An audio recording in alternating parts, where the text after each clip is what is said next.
we're putting pressure where maybe we'll make some money off this deal. Yeah, we put the military pressure on Iran to degrade their capacities to menace the region, and now we're going to put an economic squeeze on them, end their oil revenues from coming out of their country. There'll be other sources of economic pressure as well, but that's the way to bring this conflict to an end. So it is day 2, and I can report that this blockade is going extremely, perhaps even devastatingly well. Why? Because on one hand, it is highlighting just how vulnerable Iran's position was this entire time. No matter how much the propagandists wanted to say that they got bombed by America, but their regime is standing tall, to which I say, were they really ever standing tall?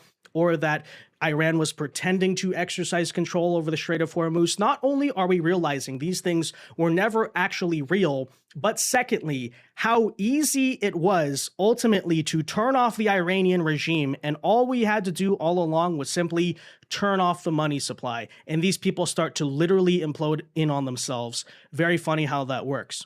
Now, it's a pretty general, good, universal rule for life to follow the money, but especially as it pertains to corrupt autocracies, we know at the end of the day, no matter how much they preach about Islam or their revolution, these people truly care about staying in power and making money. And so it turns out that when you threaten their ability to make money, and hence their ability to stay in power, given the fact that a lot of the concerns and protests coming from the Iranian people are linked to the fact that their economy is in such a dismal state, these things are connected, then notice how the leaders of this regime immediately come to the table and start speaking a lot differently. Yeah, definitely something to keep an eye on.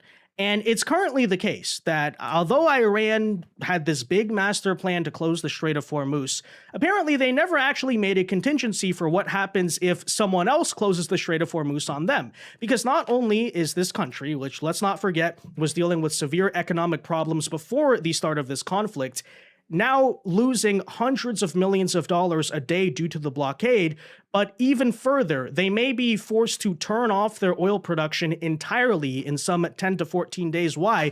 Because they don't have large storage facilities in their country to keep their oil for a very long time. And so think about that. When you're not selling oil, you can't send it off, and then you have to turn off your oil wells altogether. How catastrophic is that for a country that heavily relies on oil sales? It's basically a petrostate. And by the way, how catastrophic is that for the regime? Because while ordinary citizens might subsist on other types of economic activity, we know the profits, the coffers of this government are coming from those oil sales. And so yes, again, follow the money. When you cut off the profit source of this regime, they're in a very bad situation. They could even be looking to total economic collapse within the next month or so if this whole bad situation for them is forced to continue. So I would argue, and you're sort of allegedly seeing some of these signs behind the scenes from the Iranian government, now that the blockade is in place, Iran is really in a bad position where either they have to make a deal, which perhaps they don't want, or they can try to hold out, but I would not be super confident that this regime survives even at all. Because think about the catastrophe that would be. If Iran cannot produce oil, they can't sell oil, the downstream economic effects that will have. The fact that they already faced massive protests a couple of months ago, and that was with the old supreme leader and all the senior leaders with credibility and power. These guys right now, they're interim leaders. They don't have credibility. They don't have much of a mandate. They're going to inherently be seen as rather weak or not the leaders of old, right? So you put that all together, it's a powder keg waiting to explode. I know these are bold predictions saying that Iran's either going to make a deal or literally collapse in some fashion, but I'm saying that because you have to just understand how important money sometimes is in the world, and that's what's really going on here. But of course, if you were thinking to yourself that the saving grace, the country that's going to come to the rescue at the end of the day is, of course, China, right? China might still figure out a way to save Iran. Turns out that's not happening. A trend we have often covered throughout this conflict is the way in which Beijing largely abandons their so-called allies, right? It turns out Xi Jinping's extremely self-interested at the end of the day. But even on top of that, instead of actually really doing anything meaningful to try to break the US blockade or challenge it or find a way to give economic aid to Iran, it turns out instead, China is basically just shifting to the Gulf states and buying more energy from countries like Saudi Arabia and leaving the Iran Iranians out to dry. So if this regime thought basically that anyone was coming to save them, I think it is abundantly clear that is not the case, and we'll tell you all about the situation and the current alleged panic it is causing within the Iranian regime in today's video. First, though, do us a favor. If you're enjoying our content, make sure you hit that like button down below. Subscribe to the channel if you are new. As we mentioned yesterday, we're currently fighting against this copyright trolling campaign of leftists who are trying to take down our channel, and so we'd appreciate if you subscribe, right? Because it's very likely YouTube's going to shadow ban us, because this is how the whole strike DMCA system works. It's heavily abused on this platform, but appreciate it, and make sure you turn on notifications, because I don't know if our videos in the next couple of months are going to be popping up in algorithms because of this whole situation, and that's what the left does. Very typical. But anyways, we appreciate it, guys. That said, let's get into our coverage today, and I'd like to begin by just pointing out 24 hours later, the blockade continues to hold strong. U.S. Central Command just provided an update stating that 0 ships from Iranian ports have made it through. There were 6 that looked like they might try to challenge the blockade, and in the end, they voluntarily turned around. So you're seeing, again, this is completely real. There are some 10,000 U.S. service members involved, 100+ aircraft. But it's worth noting as well, right? So Reuters earlier today was reporting that a Chinese tanker sanctioned by Washington looks like it passed the Strait of Hormuz despite the U.S. blockade. And so the propagandists tried to use this as a big moment to say,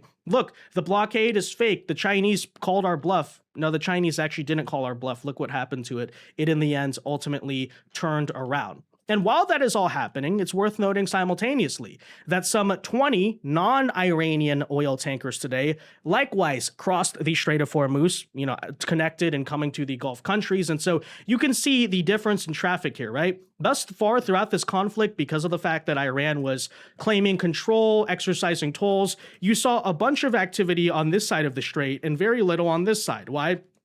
Because the Iranians were effectively in charge.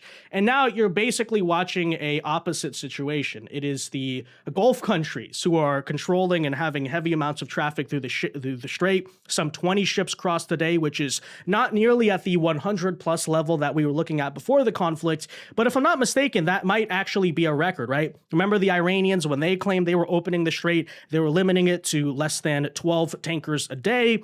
And some days we only saw a handful, average traffic of 5 to 10, even throughout the ceasefire. So 20 ships crossing the strait definitely is a massive development. And this is all happening, right? Now that the U.S. basically jacked control back from Iran as it pertains to the Strait of Hormuz and called these people's bluff. As a result, by the way, U.S. oil prices are now extending losses to nearly 6% down on the day, below $94 a barrel. They're down 11%, folks, ever since the U.S. military's blockade of the Strait of Hormuz began 24 hours ago. Why is that happening? That might even sound counterproductive, right? Why is counterintuitive, I should say? Why would a naval blockade of an oil strait reduce oil prices? Well, because although we're starving off Iranian oil, guess where Iranian oil mostly goes? China and Asia. Very little effect on our markets. But the fact that the Gulf countries' tankers are now crossing in higher numbers, effectively toll-free, look at the effect that that has, right? So definitely, thus far, we can assert this thing is working 100% exactly as it was designed to do. Very good, because it's not just the blockade of Iran. It's now guaranteeing, or at least ensuring, freedom of navigation for non-Iranian oil tankers to finally cross the strait without the IRGC threatening to blow them up or trying to extort them for bribery money. But I think the central question here the entire time we're looking at is, will Iran do anything to challenge or try to break the blockade? And thus far, despite minor maybe attempts by some oil tankers, the overall answer there has been no. Take a listen. Challenging it will be eliminated. Matt Finn is live in Dubai with the very latest for us. Matt? Good morning, Ainsley. So far, no reports of any major incidents or confrontations out on the Persian Gulf behind me where that American blockade is happening. Now, Fox's Lauren Simonetti reports that a Chinese-owned ship passed through the Strait of Hormuz today with the U.S. blockade in place. It's an oil and chemicals tanker that was turned back yesterday, the first day of the blockade, but got through today with success. Now, this tracks with what the president and CENTCOM is saying, which is that the entire Persian Gulf is not blocked. Rather, the U.S. is preventing ships from entering or exiting Iranian ports. An Iranian military spokesperson has been threatening possible retaliation for all this, writing, "If the security of Iranian ports is threatened, no port in the Gulf or the Sea of Oman will be safe." Yeah, well, again, Iran can make all the idle threats that it wants, but notice how thus far this is yet to be backed up by any meaningful action, a real attempt to challenge the blockade after President Trump noticeably threatened fire and fury if Iran tried to do anything. And we certainly know, when we should have a clear and established track record by now, Trump is not bluffing when he's making those kinds of threats.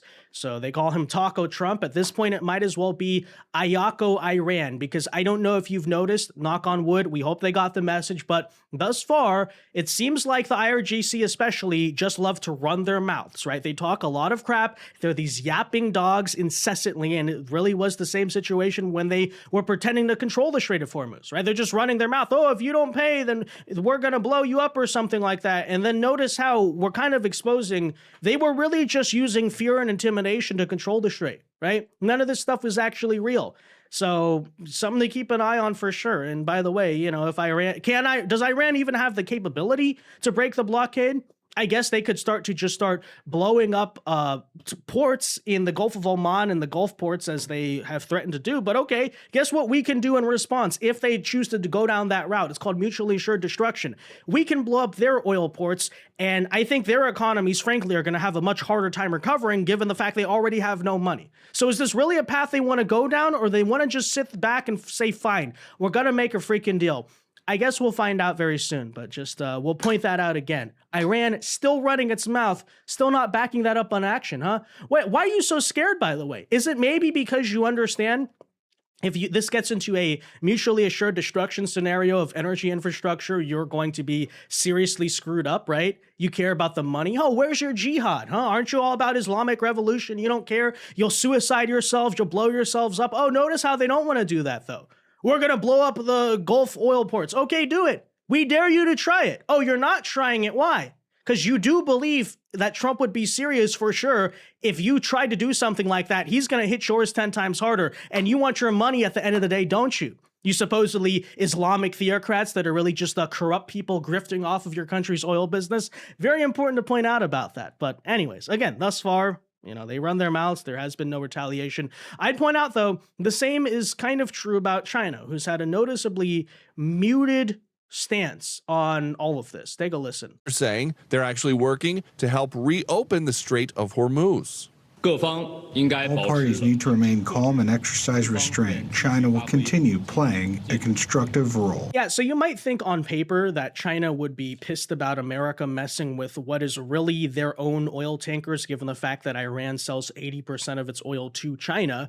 But notice how that's not their response. In fact, it was a very empty, very diplomatic way to basically say we're doing nothing at all, or if we are doing something, it's not to come to Iran's epic and fiery defense, rather it's to conduct diplomacy, which, as we learned when this initial ceasefire was actually brokered, we've seen China do many different times. And we broke down the reasons for that. Why is that? Because fundamentally, China's energy situation right now is being crippled because of the Strait of Hormuz. And deep down, you have to question whether they actually support Iran's behaviors, right? I said before, I didn't think China was going to be cool with Iran closing the Strait of Hormuz and harassing oil tankers. Why? Because China gets most of its energy from the Middle East. 50% of China's energy comes from the Middle East. A lot of that comes from Iran, yes. A lot of it, though, also comes from the Gulf states. And so when China's dealing with an energy crisis, and largely it's thanks to Iran's behavior, then why wouldn't China want to step in and say, hey, Iran, stop fighting. We want you to make a deal, which is exactly what happened with the ceasefire, right? China does not benefit either the longer this goes. And so the reason I bring that up is to say, maybe this is another reason, besides they don't want to, get into too hot of a confrontation with the United States, but maybe this is another reason why they're not really challenging Trump's blockade. Why? Because they probably see it as this temporary thing, but also, right, if they're hoping this blockade can bring about some type of deal to resolve the conflict and then everything goes back to normal, that would be a better angle than having these lunatics in the IRGC control. But in the meantime, here's the other key aspect. You wonder, why isn't China more pissed about America stopping its oil tankers? Because, of course, China knows it can buy its oil from other sources. And this is why Iran's historic dependence on China was never all that smart. And all these countries who think, oh, if I ally with China against America, that's going to be beneficial to me, really ought to be taking notes. So as you can see, Chinese oil tankers are now purchasing crude oil from non-Iranian ports, which are, of course, freely navigating the Strait of Hormuz, because America has, yes, made it very clear. So long as you don't buy from Iran, so long as you're not buying sanctioned oil, China's free to buy oil. So notice that, right? Instead of saying, oh, we're going to really get into a hard fight to save Iran, which really China doesn't care that much about Iran at the end of the day, no, we can just buy from the Gulf instead. And effectively, what does that mean for the Iranian regime? As I said in the beginning, it is now official. Nobody's coming to help them, right? China's not going to bail you out here. So the economic devastation you are about to face here is coming indeed. At this pace, this person at least speculates the regime will collapse within 45 days.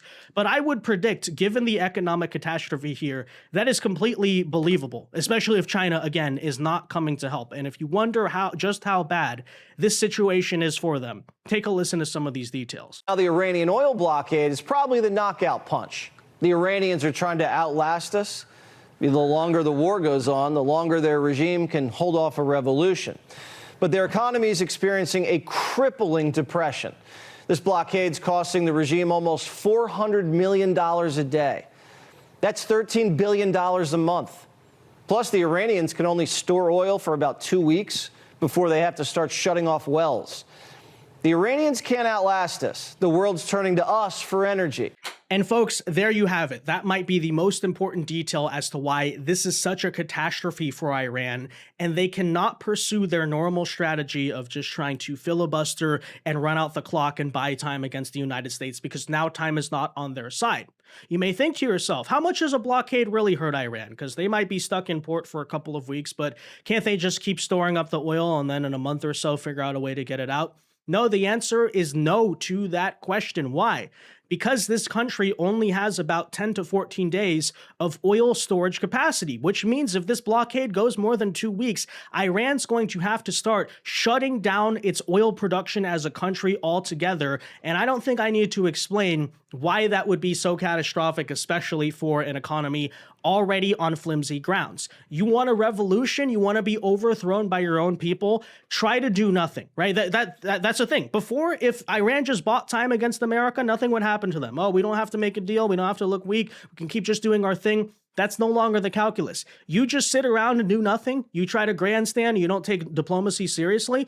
You're going to face severe economic collapse, even more than you already are. Very likely, let's be honest, if the economy gets that bad where now an already flailing country doesn't have any oil production whatsoever, you're probably getting overthrown by your people at that point, right? It's really sort of accelerating the situation necessary to see total 100% regime change in Iran. So really, if you're the people in charge right now, you literally only have two options. Either regime attitude adjustment, which means new deal with the United States, or, again, sit around, do nothing, see how your people tolerate that, right? Especially with new leadership. You're already a weakened government. There's factionalism going on. Nobody knows who's in charge.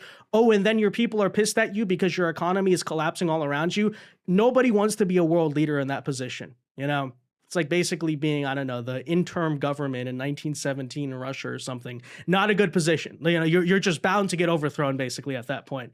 So that's very important to point out about this. Not looking good for these people. And, you know, I think within 13, 14, 2 weeks, Iran's going to run out of the ability to store oil. And then they're going to have to drop their extraction, which is going to pose a permanent long-term damage to its ability to extract oil. And that can lead into some kind of a friction within National Iranian Oil Tanker Company, National. And folks, that is what we call checkmate. That's what we call in Iran that is officially out of options, because if they continue to grandstand and try to buy time in the negotiations, again, time is not on their side. Within 2 to 3 weeks, you're looking at irreversible economic and likely political collapse as well. Let me just say that. If they perhaps try to break the blockade, I guess they could try, They could try to follow through on their threat of blowing up other countries' oil tankers and energy infrastructure. But guess what? That's not going to make their own oil tankers suddenly be allowed to cross. That's not going to fix their own actual economic situation. It's basically just a mutually assured suicide pact. So maybe they want to do that, but that's not going to save the government from its own people. Let me put it that way. It's only going to make their recession even worse at that point. So not sure if you want to do that. To me, it really does seem simple. The only chance you have left at this point of staying in power is making a deal that gets this blockade over with. And if that blockade is such huge leverage, I would argue if you're America, you could probably get a lot out of Iran that otherwise you wouldn't have, right? And maybe a real reason they actually understand now they have to cooperate, or else America can just do this again, right? You can't just trust what they say, but you can maybe trust their instinct for self-preservation. Let me put it that way.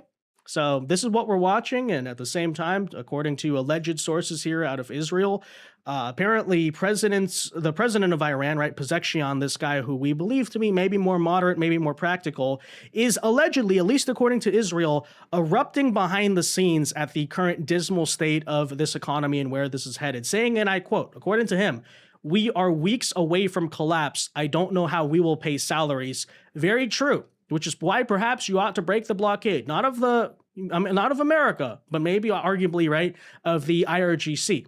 Just saying. We're reporting this based on information from sources close to the president. After the Iranian delegation returned from Pakistan, they met with Pezeshkian, and I understand that Pezeshkian went berserk and raged at them. He didn't get into technical details. He just tried to figure out, why didn't you come back on an agreement or anything related to it? I need money. Right? So notice that, right? The president is saying, we need money, right?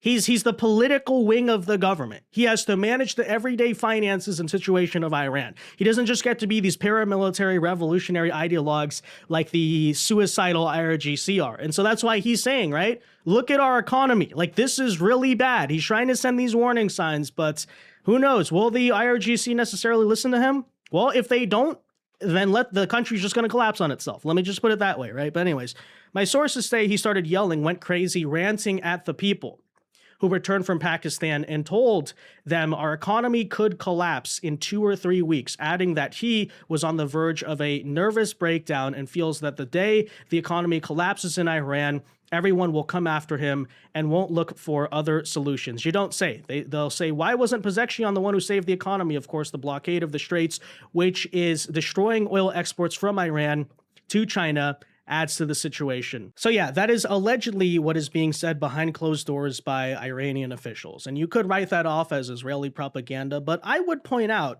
that even if it's true or not, even if that's verbatim what he said or not, this very closely reflects the actual situation behind the scenes, right? That's undeniable. And we're not saying that because of what somebody said. We're looking at the actual, real, tangible financial situation this country is in and saying that's not far from the truth. So again, make a deal, don't make a deal. But either way, it's not looking good for them, you know? And by the way, I said weeks ago, it's way too premature for people to say we didn't affect regime change in Iran. Because I looked at things like, look, their economic situation is about to get really bad, and that was before this blockade, okay? They have fundamentally different leaders in place. Sure, they might be trying to rally the country in the same way during a time of war, but see what they do in peacetime. See how especially they handle their economic crisis. We're dealing with a different country right now, and already you're starting to see the seeds of that, right? The maybe foundation of the old regime, the strategy of the old regime of buying time and filibustering and pretending as if they're negotiating when they're not. This kind of old power structure they have is coming down, and financially, I don't know if it can stand tall anymore, especially with the blockade. So that'll be something to watch for sure. Anyways, that said, guys, let me know your thoughts. Be sure to leave a like on this video, subscribe to the channel if you are new, and until next time, God bless and peace.